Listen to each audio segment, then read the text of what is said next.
એક એવા સંત કે જેનું નામ લેવાથી જ મનમાં શાંતિ મળે છે. એક એવા સંત મહાપુરુષ કે જેને રાષ્ટ્રીય સંત તરીકેનું બિરુદ મળ્યું છે. એક એવા સંત કે જેના મંદિરો આજે દરેક ગામના પાદરે હોય છે. અને એક એવા સંત કે જેનું નામ લેવાથી દરેક ભક્તોના મનમાં શ્રદ્ધા, વિશ્વાસ અને આશાનો ભાવ જાગે છે. એક એવા સંત કે જેના આંગણે આવવાથી દુખિયાઓને સુખ મળે છે, ભૂખ્યાને ભોજન મળે છે, વાંઝ્યાને સંતાન મળે છે અને દરેકની માનતા પૂરી થાય છે. એક એવા સંત કે જેને માત્ર ભારતમાં જ નહીં પરંતુ પૂરી દુનિયામાં લોકો ઓળખે છે. એક એવા સંત કે જે એક સમય ઉપર દુઃખી, રોગગ્રસ્ત, ગરીબો અને પીડિત લોકોની નિસ્વાર્થ સેવા કરતા હતા. તો દોસ્તો, આજે અમે વાત કરવાના છીએ આ વિડીયોની અંદર એક એવા સંત કે જેનું નામ લેવાની સાથે જ તમારો ભવનો ભાર ઘટી જાય છે અને તમને એક આશાનું કિરણ ઉગે છે. અને એક એવા સંત કે જે બાળપણથી જ તેનામાં સંત સ્વભાવ, કરુણા અને દિવ્ય ગુણો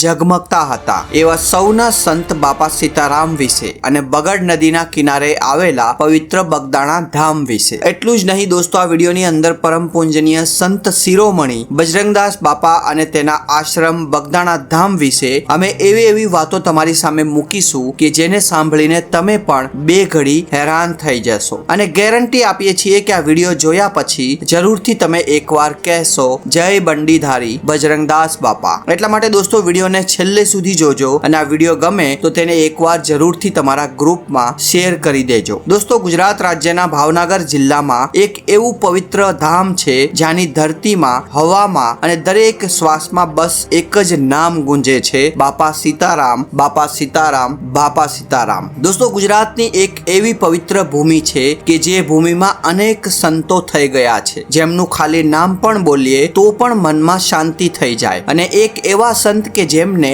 રાષ્ટ્રીય સંત તરીકેનું બિરુદ મળેલું છે, જેમણે ભક્તિના પંથની સાથે સાથે દેશની સેવા પણ કરેલી છે. એવા જ સૌરાષ્ટ્રના સંત કે જેમનો આશ્રમ ભાવનગર પાસે બગદાણામાં આવેલો છે, જેમને લોકો ફક્ત ભારતમાં જ નહીં પરંતુ આખી દુનિયામાં ઓળખે છે અને જેમના લીધે જ બગદાણા એક ધામ બની ગયું છે, જ્યાં લાખોની સંખ્યામાં ભાવિક ભક્તો પોતાની આસ્થા અને શ્રદ્ધા લઈને આવે છે. અહીં બિરાજમાન પરમ પૂજનીય સંત શિરોમણી બાપા બજરંગ બધાના દુઃખ મટાડે છે કે જેમને લોકો આજના દિવસે બાપા સીતારામના હુલામણા નામથી ઓળખે છે. દોસ્તો, પહેલાની વાત કરીએ તો ઈસવીસન 1907 નું વર્ષ હતું. ભાવનગરના અધવેડા ગામમાં હીરદાસજી અને શિવ કુંવરબાના નામે રામાનંદી કુટુંબ રહેતું હતું. અને શિવ કુંવરબા સગર્ભ હતા ત્યારે તેઓ પિયર જતા હતા અને રસ્તામાં તેમને પ્રસવની પીડા થવા લાગી. ત્યાં બાજુમાં જ ઝાંઝરિયા હનુમાનજીનું મંદિર હતું અને ત્યારબાદ પ્રસવની પીડા જોઈ અને આજુબાજુની બહેનો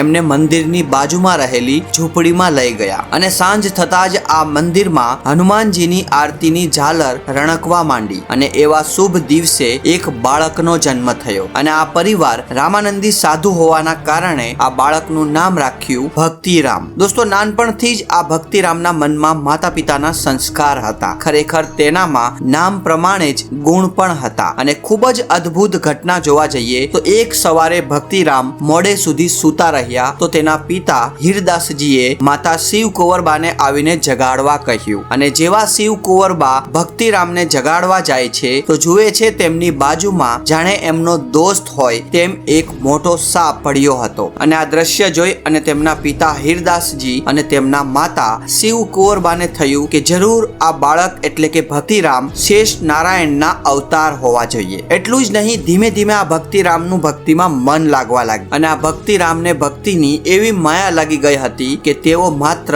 2 ધોરણ સુધી જ ભણ્યા હતા અને 11 વર્ષની ઉંમરે તેઓ ખાખીની જમાતમાં જતા રહ્યા હતા. જેમના ગુરુ હતા સીતારામ બાપુ. એમની પાસેથી દીક્ષા લઈ અને સમાધિમાં લીન થઈ ગયા. પરમ તત્વ અને યોગ સિદ્ધિનો સાક્ષાત્કાર થયો. ત્યાર પછી ભક્તિરામ ગુરુ પાસે દક્ષિણા આપવા ગયા અને ગુરુ શ્રી સીતારામ ભક્તિરામને તરત જ ઓળખી ગયા અને કહ્યું કે ખરા ગુરુ તો તમે છો, એટલે મારે તમને કંઈક આપવું જોઈએ. ત્યારે ભક્તિરામ બોલ્યા કે હે ગુરુ, ખરેખર જો તમે મને કંઈક આપવા જ ઈચ્છતા હોય તો એવું કંઈક આપો કે જેના કારણે મારા રૂવાટે રામનું રટન ચાલુ રહે. ત્યારથી સીતારામજીએ ભક્તિરામને નવું નામ આપ્યું બજરંગી અને કહ્યું કે જાઓ બજરંગી, હવે તમે દુનિયામાં ભ્રમણ કરો અને દીન દુખિયાની સેવા કરો અને તમે આખા જગતમાં બજરંગદાસ તરીકે તરીકે ઓળખાશો.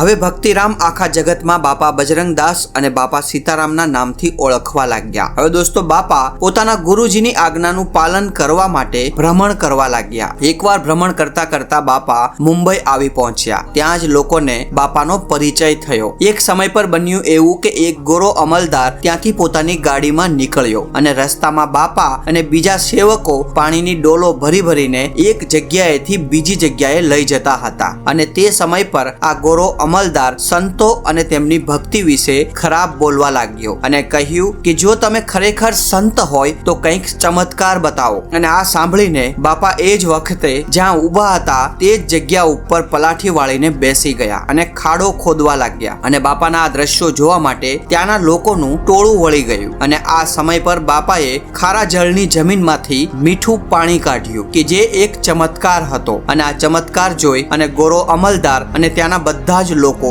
બાપાના પગમાં પડી ગયા અને ગોરો અમલદાર તેની પાસે માફી માંગવા લાગ્યો. ત્યારબાદ બાપા ભ્રમણ કરતા કરતા સુરત મુકામે પહોંચ્યા, જ્યાં તેઓ બેગમપુરા સાવરિયા રોડ પર આવેલ લક્ષ્મીનારાયણના મંદિરમાં રહ્યા. ત્યાંથી તેઓ ચાલતા ચાલતા હલોણ અને રણજીત હનુમાનજીના મંદિરમાં 7 વર્ષ રહ્યા. તેમના ભ્રમણ દરમિયાન તેઓ ભાવનગર જિલ્લામાં જાડેજાને ત્યાં પણ ગયા હતા. ત્યાંથી તેઓ પાલીતાણા, જેસર અને કળમોદર ગયા અને કળમોદર બાપા 3 વર્ષ રહ્યા. બાપાના ભ્રમણ દરમિયાન એમના હાથે ઘણા બધા ચમત્કાર થયા, પરંતુ બાપા ફક્ત એક જ વાક્ય બોલતા, જેવી મારા વાહલાની મરજી. અને ધીમે ધીમે સમય ગયો અને ભ્રમણ કરતા કરતા બાપા બગદાણા આવ્યા. ત્યારે એમની ઉંમર હતી 41 વર્ષ અને આ જગ્યાએ બાપાએ ત્રિવેણી સંગમ જોયો. બગદાણામાં બાપાને 5 મૂળ તત્વો જોવા મળ્યા: બગદાણા ગામ, બગડ નદી, બગડેશ્વર મહાદેવ, બગલારામ ઋષિ અને બજરંગદાસ બાપા. પછી બાપા કાયમને માટે બગદાણામાં જ રહ્યા. ત્યારે આ બગદાણા ગામ અતિશય પછાત અને વ્યવસ્થાની દ્રષ્ટિએ સાધનથી પણ ન પહોંચી શકાય તેવું આ ગામ હતું. બાપા 1947માં બગદાણા આવ્યા. 1951માં આશ્રમની સ્થાપના કરી. 1958માં અન્ન ક્ષેત્ર ચાલુ કર્યું. એટલું જ નહીં, 1960માં વિનોબા ભાવે દ્વારા ભારતભરમાં પૂરજોશમાં ભૂદાન ચળવળનું આંદોલન ચલાવવામાં આવ્યું. ત્યારે બાપાશ્રીએ જમીન ખરીદી કરીને જમીન ભૂદાનમાં અર્પણ કરી હતી, એટલે કે ભૂદાન હવન કર્યો. જ્યારે 1962નું ચીન યુદ્ધ અને 1965માં પાકિસ્તાન સાથેની લડાઈ વખતે આશ્રમની કેવળ જમીન જ નહીં પરંતુ માલ સામાન, આશ્રમના વાસણો અને પોતાની બંડી સહિતનું લીલામ કરી જેટલી પણ રકમ આવેલી તે રકમ કલેક્ટર શ્રી દ્વારા રાષ્ટ્રના સંરક્ષણ ફંડમાં અર્પણ કરેલ અને આશ્રમની હરાજી કરાવીને ભારત અને ચીનના યુદ્ધ વખતે લશ્કરને મદદ કરી. આ ઉપરાંત બાપાના શરીર શાંત થયા પછી પણ ઈસવીસન 1999માં કારગિલ યુદ્ધ વખતે શ્રી બજરંગદાસજી સીતારામ સનાતન સંસ્થા કે જે પૂજ્ય બાપાશ્રીનો માર્ગ કાયમ રાખતા સંરક્ષણ ફંડમાં પાલીતાણા ખાતે તાત્કાલીન ઉપ વડાપ્રધાન માનનીય લાલકૃષ્ણ અડવાણીને 11 લાખનું યોગદાન કરેલું હતું. કોરોના કાળ દરમિયાન મુખ્યમંત્રી શ્રી રાહત ફંડમાં 25 લાખનું કોરોનાગ્રસ્તની સહાય માટે યોગદાન આપેલું. તેમજ કોરોના સમયમાં પૂર્ણ સમય સુધી આશ્રમ દ્વારા ફૂડ પેકેટ આપવામાં આવેલા. બાપાશ્રીનો વિદ્યાર્થી પ્રેમ પણ અદ્ભુત હતો. પૂજ્ય બાપાની હતાઈના સમયમાં ઈસવીસન 1975 અને 76માં બગદાણા ખાતે હાઈસ્કૂલ બનાવીને ગ્રામ પંચાયતને સમર્પણ કરેલ. હાલમાં પણ બાપાના પર્યાવરણ પ્રેમને તેમના સ્વયંસેવકો ભક્તો દ્વારા ગુરુ પૂર્ણિમા 2024 સુધીમાં 35,000 વૃક્ષોનું વૃક્ષારોપણ કરવામાં આવ્યું છે. બાપાની 50મી નિર્વાણ તિથિ સુધીમાં 1 લાખ વૃક્ષોનું વૃક્ષારોપણ કરીને જતન કરવાનો સંકલ્પ પણ કરવામાં આવ્યો છે. એટલે કે બાપા ગયા પછી પણ આજે પણ બજરંગદાસ ટ્રસ્ટ બાપાના રસ્તે જ ચાલી રહ્યું છે અને હંમેશા તેના હૃદયમાં સેવાનો સંકલ્પ રહ્યો છે. દોસ્તો, આ હતી બાપાના સમર્પણની વાતો. એટલા માટે જ કહેવાય છે કે સંત ભૂમિ સૌરાષ્ટ્રની અને એમાં રૂડું બગદાણા ગામ. બાપા બજરંગદાસ બિરાજતા અને રટતા સીતારામ. આંખ થકી આશીષ દે, શબ્દોની ભાષા મૌન, આચરણથી ઉપદેશ, ગુરુ વિના આપે કોણ. પરમ પૂજ્ય સદ ગુરુદેવ શ્રી બજરંગદાસ બાપાએ પોતાના જીવનકાળ દરમિયાન ક્યારેય જાહેર પ્રવચન કે ઉપદેશ આપ્યો નથી. બાપાનું જીવન એક તેમનો ઉપદેશ, બાપાનું જીવન એ જ તેનો ઉપદેશ. ફક્ત એમની અમી નજર પડે ત્યાં આશીર્વાદનો ધોધ વહે. આવું સમર્થ સદગુરુ વિના બીજું કોણ કરી શકે? દોસ્તો, આ પવિત્ર ધામ બગદાણા જવા માટે અમદાવાદથી ડાયરેક્ટ એસટી બસ મળે, તેમજ ભાવનગર અને તળાજા વગેરે સ્થળેથી પણ બસની સગવડ છે. બગદાણા ખાતે દર વર્ષે 2 ઉત્સવ ઉજવાય છે, જેમાં એક બજરંગદાસ બાપાની પૂર્ણતિથિ જે પોષ વદ 4 ના દિવસે અને બીજો ઉત્સવ અખંડ સુદ 15 એટલે કે ગુરુ પૂર્ણિમાના દિવસે ધામધૂમથી ઉજવાય છે. આ ઉત્સવો દરમિયાન બજરંગદાસ બાપાના લાખો શ્રદ્ધાળુ ભક્તો અહીં ઉમટી પડે છે, પણ બાપાનો કોઈ પણ ભક્ત પ્રસાદીનો લાભ લીધા વગર પાછા ફરતા નથી. અને અહીં તમે ગમે ત્યારે જશો તમને ગરમા ગરમ ચા, ગરમા ગરમ દૂધ મળતું જ રહેશે કે જેનો તમે